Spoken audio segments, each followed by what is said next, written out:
Hermes, o filósofo, escárnio dos filósofos pagãos.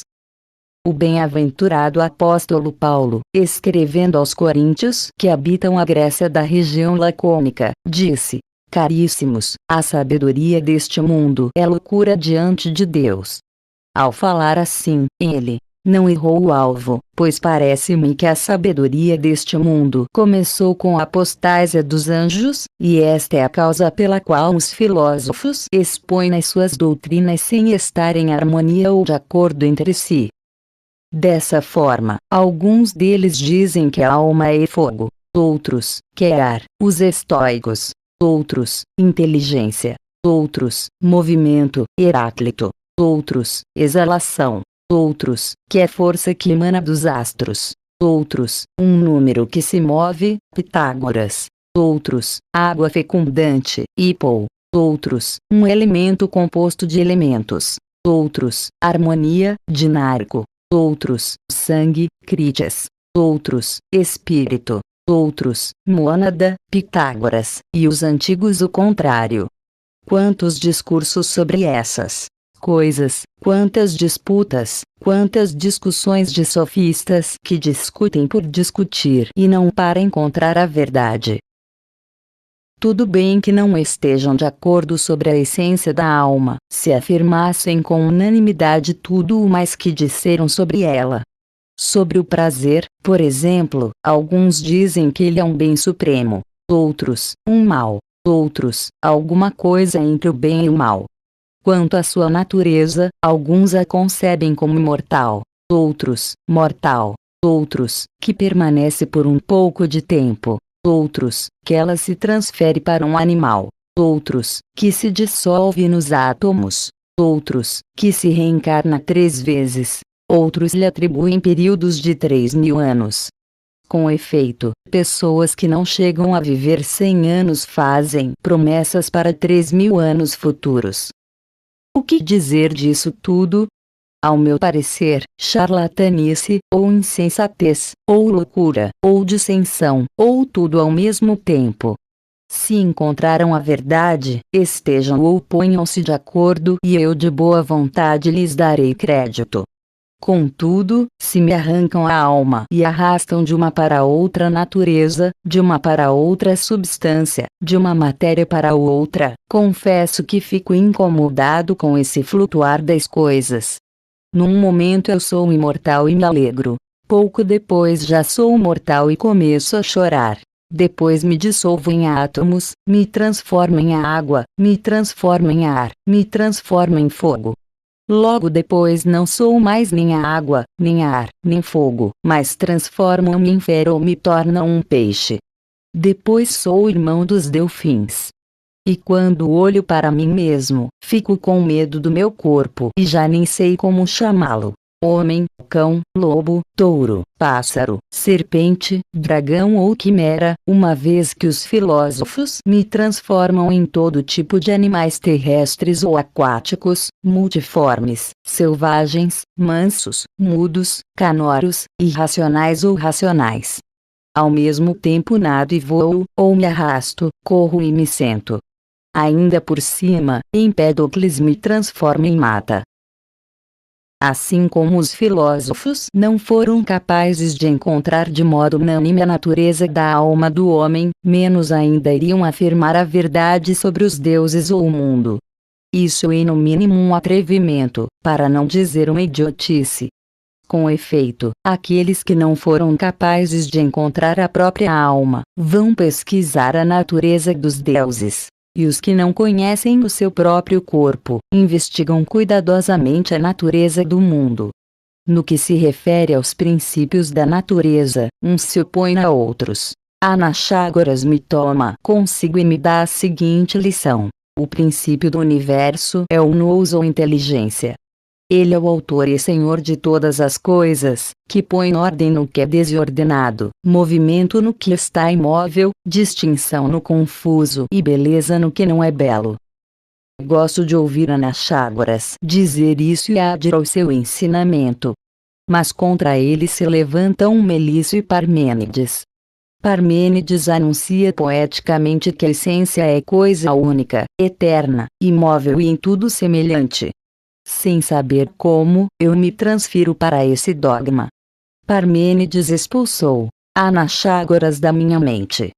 Mas, quando penso estar em posse de um dogma estável, Anaxímenes se intromete, gritando: eu, porém, te digo, o universo é ar, e este, condensando-se e solidificando-se, transforma-se em água e terra e, rarefazendo-se e espalhando-se em éter e fogo, voltando de novo à sua natureza, em ar também me acomodo com isso e torno-me amigo de Anaxímenes.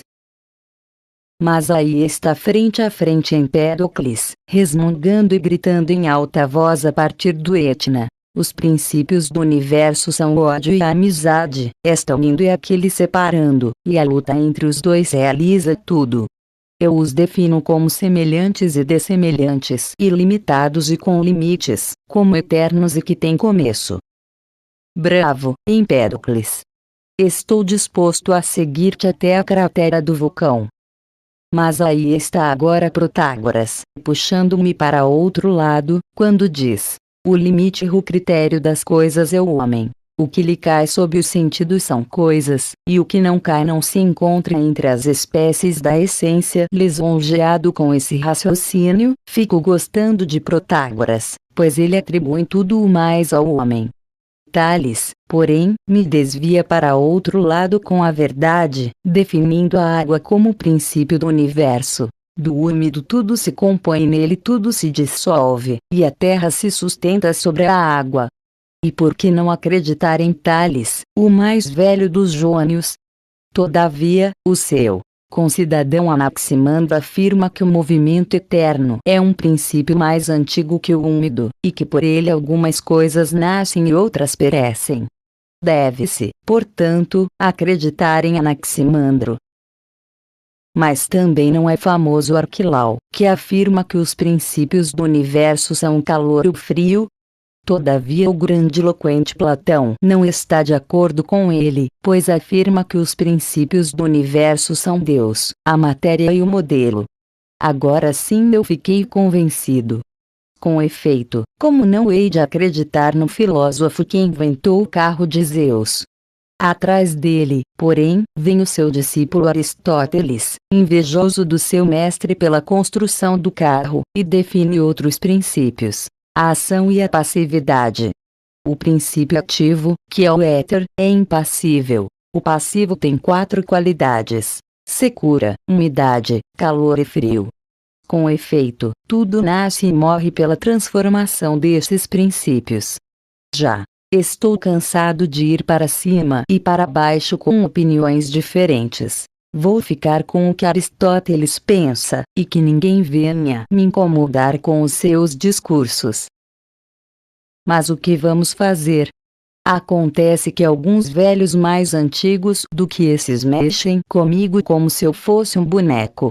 Ferecides, com efeito, diz que os princípios são Zeus, Ctônia e Cronos. Zeus é o éter, Ctônia a terra, e Cronos o tempo. O éter é o princípio ativo, a terra o passivo, e o tempo o elemento em que se encontra aquilo que nasce. Há alguma inveja entre os velhos, pois Leucipo considera tudo isso como tolice e diz que os princípios são o ilimitado, o sempre imóvel e o mínimo, e que os corpos das partes mais leves, subindo para o alto, se transformaram em fogo e ar. Os mais densos, fixando-se embaixo, transformam-se em terra e água. Até quando ficarei aprendendo tantas opiniões sem conseguir nenhuma verdade? A não ser que Demócrito me livre de andar errante, afirmando que os princípios são o ser e não ser, e que o ser é o cheio e o não ser o vazio. O cheio no vazio, por sua posição e figura, faz o todo. Talvez eu aderisse ao nobre Demócrito e gostasse de estar com ele sorrindo, se eu não fosse dissuadido por Heráclito, que está sempre chorando e que me diz: o princípio do universo é o fogo e seus estados são 2, a rarefação e a densidade. Uma é ativa, a outra passiva. Uma une, a outra separa. Já estou satisfeito e já estou bêbado de tantos princípios. Mas também Epicuro exorta-me para que eu não despreze sua formosa doutrina sobre os átomos e o vazio, pois é no entrelaçar-se destes que, com seus vários modos e figuras, tudo nasce e perece. Não vou te dizer que não, ó Epicuro, o melhor dos homens. Acontece, porém, que Cleantes, levantando a cabeça do poço, zomba de tua doutrina e, com a sua corda, puxa os verdadeiros princípios, que são Deus e a matéria. A terra se transforma em água, a água em ar, o ar é levado para cima, o fogo vai para as regiões em volta da terra, a alma penetra em todo o mundo e, participando dela, todos nós somos animados. Além desses, que já são tantos, ainda me inunda outra multidão proveniente da Líbia, Carnéades e Clitômaco com todos os seus seguidores, que pisoteiam todas as doutrinas dos demais. De sua parte, eles afirmam paladinamente que tudo é incompreensível e que, junto com a verdade, sempre se apresenta uma enganadora fantasia. Então o que farei, depois de estar passando miséria por tanto tempo? Como vou tirar de minha cabeça tantas doutrinas?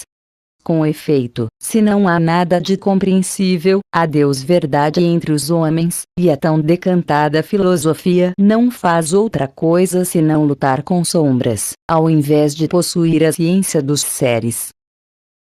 Do mesmo modo, outros da antiga tribo, Pitágoras e seus companheiros, graves e silenciosos, entregam-me outros dogmas, como mistérios, e entre esses, aquele grande secreto.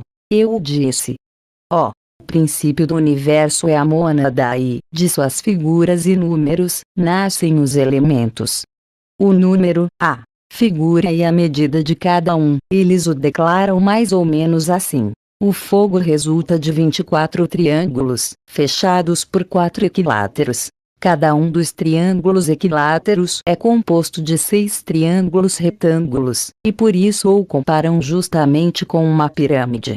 O ar resulta de 48 triângulos, fechados por 8 equiláteros. É comparado ao octaedro, que se fecha por 8 triângulos equiláteros, de modo que o total dá 48. A água resulta de 120 triângulos, fechados por 20 triângulos iguais equiláteros, assemelhando-se ao icosaedro, que consta de 120 triângulos iguais equiláteros. O éter é composto de 12 pentágonos equiláteros e assemelha-se ao dodecaedro. A Terra é composta de 48 triângulos e está limitada por 6 quadrados equiláteros. É semelhante a um cubo, pois o cubo é limitado por 6 quadrados, dos quais cada um se decompõe em 8 triângulos, de maneira que o total dá 48. Certamente Pitágoras mede o mundo. Então eu também, divinamente possuído, desprezo pátria, mulher e filhos, e não me importo nada com eles, mas subo até o próprio éter e, tomando o cúbito de Pitágoras, começo a medir o fogo. De fato, não basta a Zeus para medi-lo. Se este grande vivente, este grande corpo, esta grande alma que sou eu, não subo em pessoa para medir o éter, lá se vai o império de Zeus. E, uma vez medido, tendo Zeus sabido por mim, quantos ângulos tem o fogo, descerei novamente do céu, comerei azeitonas, figos e legumes. Depois, pelo caminho mais curto, irei até a água e medirei em cúbitos, dedos e semidedos a substância úmida e determinarei sua profundidade, para informar a Poseidon qual é a extensão de seu império marítimo. Percorrerei a terra inteira em apenas um dia, calando seu número, sua medida e suas figuras. Com efeito, sendo quem sou e com a idade que tenho, estou seguro de que não omitirei nenhum palmo de todo o universo. E eu sei o número das estrelas, dos peixes e dos animais. E, pondo o mundo numa balança, não me custará nada saber o seu peso. Assim, até agora, a minha alma se preocupa com essas coisas, para conseguir o domínio de tudo. Todavia, inclinando-se para mim, Epicuro me diz: Amigo, tu mediste um mundo, mas existem muitos e até infinitos mundos. Assim, novamente me vejo forçado a medir outros céus e outros éteres, e estes em grande número. Que seja. Sem perda de tempo, depois de arrumar provisões para alguns dias, empreenderei a viagem aos mundos de Epicuro. Com facilidade, voo sobre os limites do mundo, Tétis e oceano e, entrando em um mundo novo, como se fosse outra cidade, em poucos dias o meço todo. Daí, vou mais além, a um terceiro mundo, depois a um quarto, quinto, 10º, 100º, milésimo e onde mais. De fato, lança-se sobre mim uma sombra de ignorância, um escuro engano, uma fantasia sem fim e uma incompreensível insensatez.